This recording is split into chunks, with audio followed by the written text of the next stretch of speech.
Now, I want to talk about how people react when the market gets scary, because the reaction is often more dangerous than the drop itself. I want you to picture a road with a deep ditch on either side. Most retirees, when the market lurches, swerve into one of the two. And let me walk you through both, because you have almost certainly felt the pull of at least one of them. The first ditch is the brave feeling one. Panic. The market drops. The headlines turn red. The fear index spikes. And something deep in your gut says, sell, get out. Move it to cash until things calm down. It feels decisive. It feels like you're protecting yourself.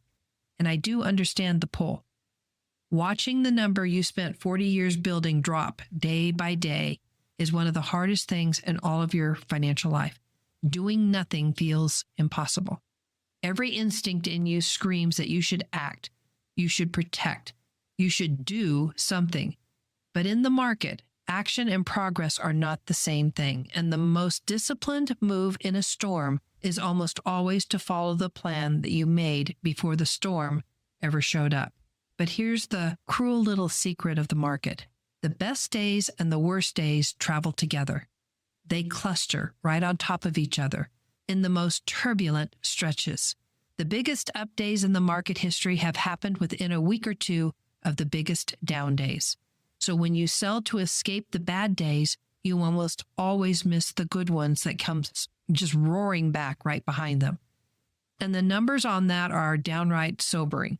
Studies that look back over decades find that if you simply missed the 10 best days in the market, just 10, your long-term return gets roughly cut in half. Miss a few more, and you give up most of your gains entirely. 10 days out of thousands, and nobody, and I mean nobody, can tell you in advance which 10 they will be. And it's not the reckless gamblers who get hurt by all of this. It's the careful ones, the people who watch their life savings every single day, who felt responsible for protecting every dollar, and so they acted. They hit the sell button to make the scary feeling stop. That selling was not greed. It was fear, wearing the mask of prudence. That's exactly what makes ditch number one so dangerous. It feels like the responsible thing right up until the moment it costs you everything. Marv, he was a good, careful man. Back in a scary stretch, he did the thing that felt so responsible. He sold everything, went to cash to wait it out. And he felt great for about 3 weeks. And then the market turned and began to climb. And Marv sat there in cash, waiting for it to feel safe to get back in. And it never felt safe. It never does. He watched the recovery go by from the sidelines, and he never made it back to where he started. And here's the truly painful part of Marv's story. He did not lose his money in the crash. The crash would have healed. It always does. He lost it by getting out and never finding the nerve to climb back in. The damage was not done by the market.